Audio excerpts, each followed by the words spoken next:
Pembelajaran ini menggunakan metode pendekatan komunikatif. Pendekatan komunikatif adalah sistem pembelajaran yang menekankan pada aspek komunikasi, interaksi, dan mengembangkan kompetensi kebahasaan serta keterampilan berbahasa, menyimak, membaca, menulis, berbicara sebagai tujuan pembelajaran bahasa dan mengakui bahwa ada kaitannya dengan kegiatan komunikasi dalam kehidupan sehari-hari. Tahap pertama, guru mengucapkan salam dan membuka pelajaran. Assalamualaikum warahmatullahi wabarakatuh. Waalaikumsalam warahmatullahi wabarakatuh.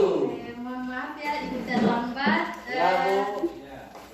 Sebelum kita memulai pelajaran, untuk ketua kelas untuk memimpin doa kepada departemen. Sebelum kita mulai pelajaran, mari kita berdoa mulai.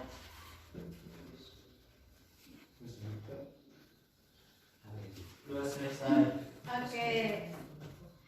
Pada hari ini hadir semua kan? Ya, hadir. Baiklah. Selanjutnya, tahap kedua, guru menyampaikan KD yang akan diajarkan dan mulai memberikan materi. Langsung saja kita masuk pada materi kita pada hari ini ya. Ya. Hari ini kita akan membahas KD 3.3, yaitu mengidentifikasi unsur-unsur teks narasi yang cerita imajinasi yang dibaca dan didengar.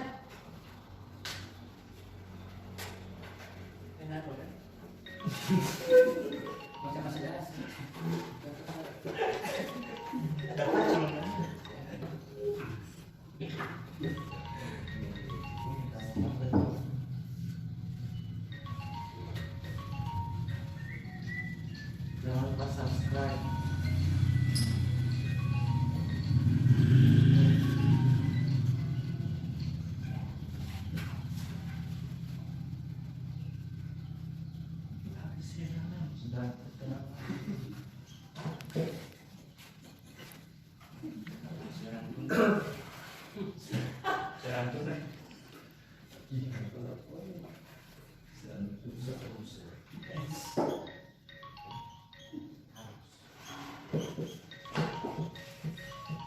Oke.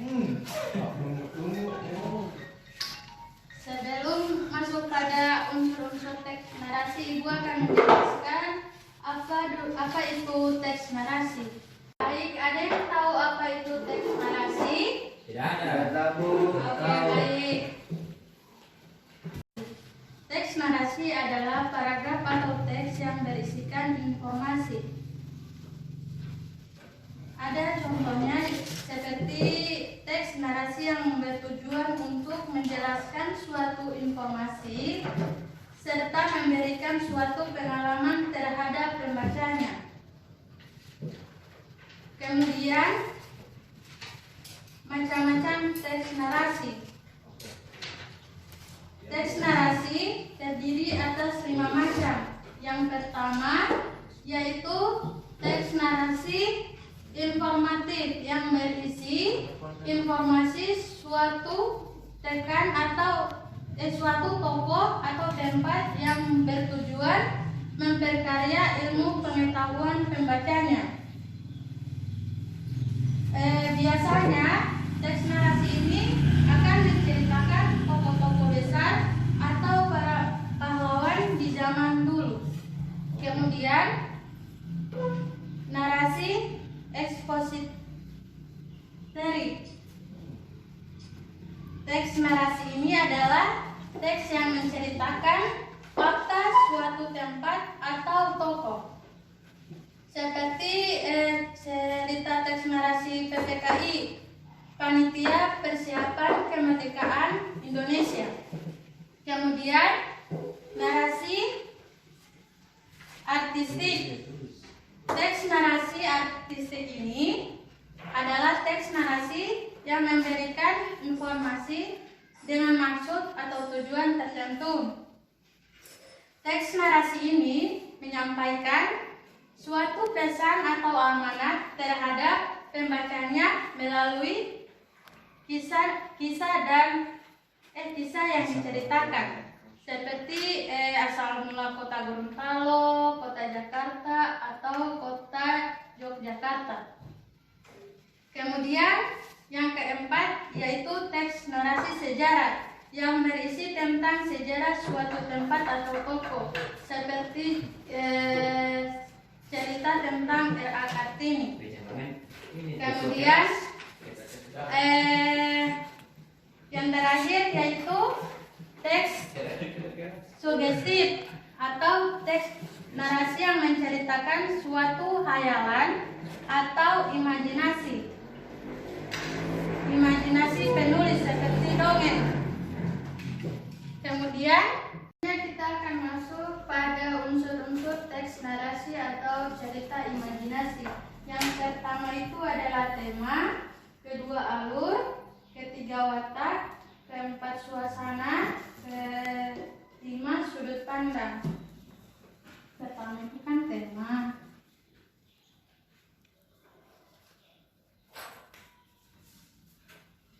Kedua alur. Ketiga watak. Keempat suasana. Suasana dalam cerita.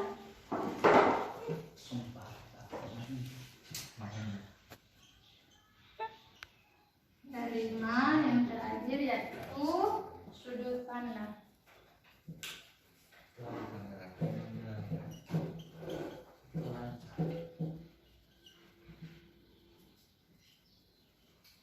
Tema itu adalah pokok pembicaraan yang menjadi dasar penceritaan penulis. Kemudian alur adalah jalinan cerita, bagaimana cerita disusun sehingga perihal demi perihal dapat terkoneksi dengan baik. Kemudian watak atau karakter yang berhubungan dengan paragraf si pelaku atau tokoh dalam suatu narasi. Keempat yaitu suasana yang berhubungan dengan kesan yang ditimbulkan sehingga pembaca dapat ikut menceritakan dan merasakan suasana yang dialami pelaku. Dan yang terakhir yaitu sudut pandang yang berhubungan dengan penulis melihat suatu kejadian. Dia boleh memandang dari sudut pandang yang pertama atau orang ketiga.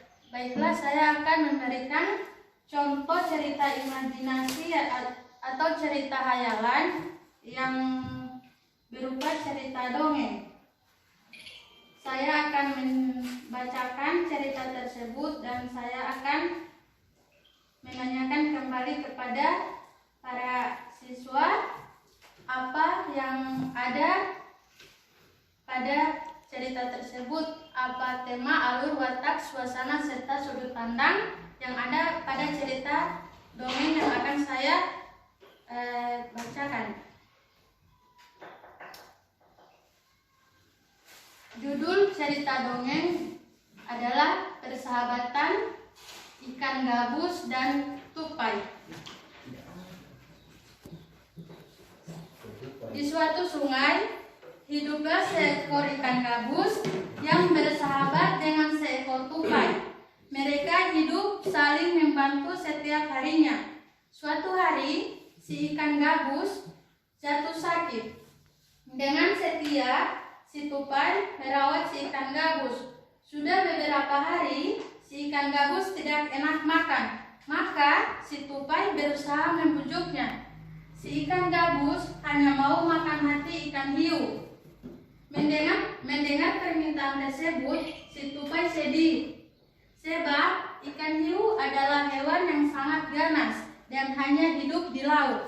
Namun, akhirnya ia melakukan perjalanan ke laut.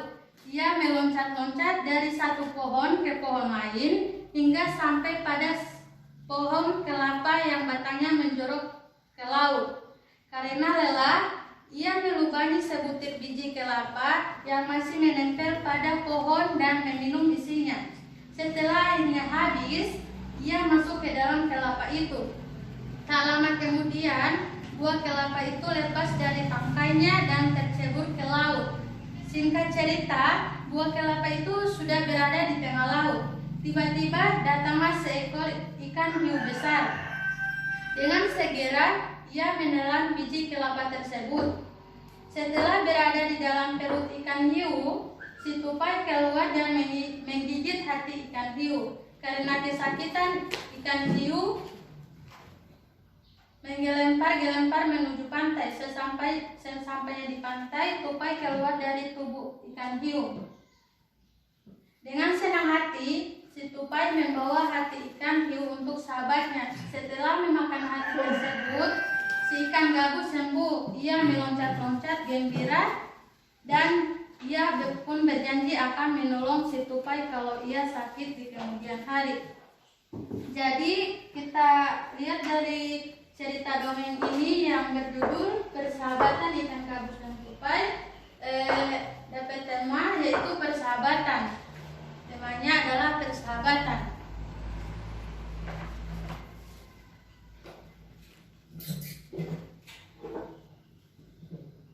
Kemudian alurnya adalah alur maju. Yang digunakan pada dongeng ini, alurnya adalah alur maju.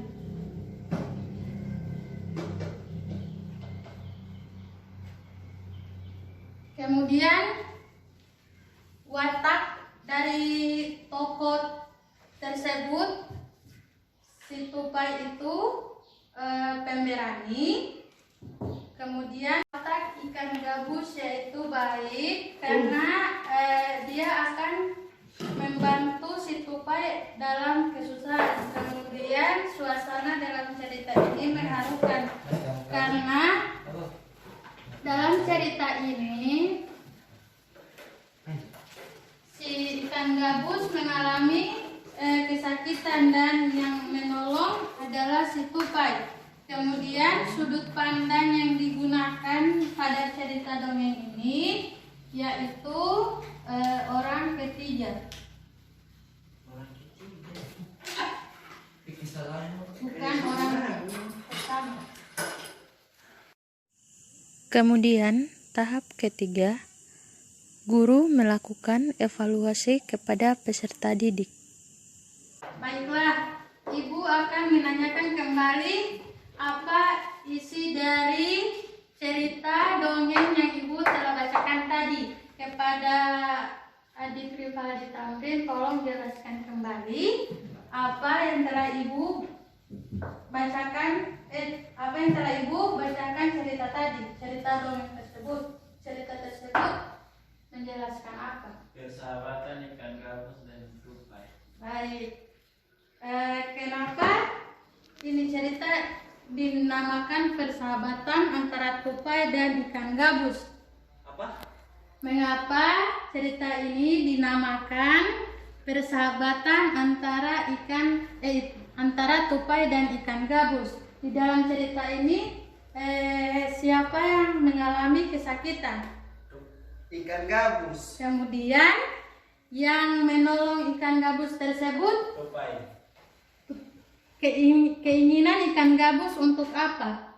Sehingga tupai itu menolong ikan gabus tersebut. Untuk mendapatkan hati. Hati siapa? Ya, hati ikan apa? Ikan hidup yang ada di laut. Oke, baik. Untuk saudara Adi Labu, tolong jelaskan apa yang telah Rivaldi Tamrin bilang tadi. Ikan gabus yang sakit. Iya. Ikan gabus yang sakit. Ikan gabus yang sakit. Dia sakit ditolong oleh siapa? Oh, bagus. Di tema ini menceritakan apa? Oh, bagus, persahabatan. Jadi persahabatan itu penting dalam hubungan interaksi berarti. Betul Bu Guru. Next. Kemudian Ibu akan menanyakan lagi dalam cerita ini. Alur yang digunakan adalah Alur maju. karena dinamakan alur maju karena ini cerita diceritakan dari awal sampai akhir, tidak ada pengulangan dari akhir ke awal atau dimulai dari tengah. Jadi dinamakan alur maju karena cerita ini berawal dari awal cerita hingga ke akhir cerita. Bagus. Kemudian watak si tupai apa dan watak si ikan gabus apa? Si tupai baik. Kenapa dia dikatakan baik? Siapa yang ditolong? Ikan gabus. Ya, ikan gabus. Kenapa ditolong pada saat itu? Ikan gabus mengalami kesakitan. Bagus. Pada saat ikan gabus mengalami kesakitan, ikan gabus meminta permintaan apa kepada tupai sehingga si ikan gabus ini bisa mau makan kembali agar dia bisa sembuh. Dia meminta apa kepada si tupai? Hatinya siapa? Hatinya ikan hiu yang di mana?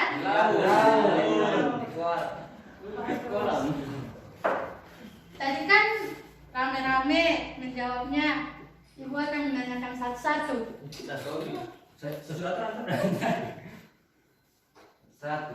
Tokoh di antara cerita dongeng ini siapa sih?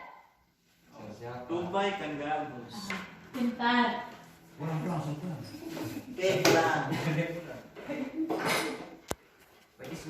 Ismet. Laban ya Bu Guru. Untuk saudara Idris, alur apa yang yang ada pada cerita ini? Persahabatan. Alur maju. Bagus. Untuk Yusuf, watak antara dua tokoh ini apa? Si tupai wataknya apa? Dan si ikan gabus wataknya apa? Tidak, ini bagus, bisa suka menolong. Itu dinamakan baik. Nah, terus si ikan gabus wataknya, karakter yang ada pada ikan gabus tersebut.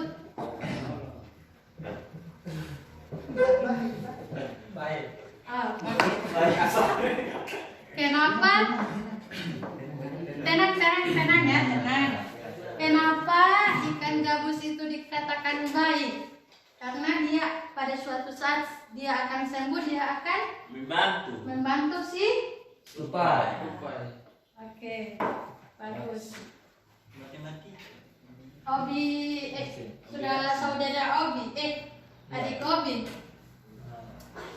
Suasana dalam cerita ini menggambarkan apa?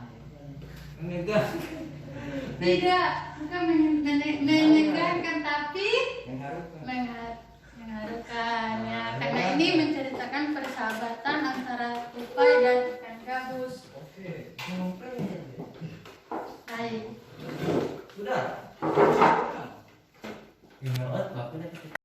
Dan tahap keempat atau tahap terakhir yaitu guru menutup pelajaran.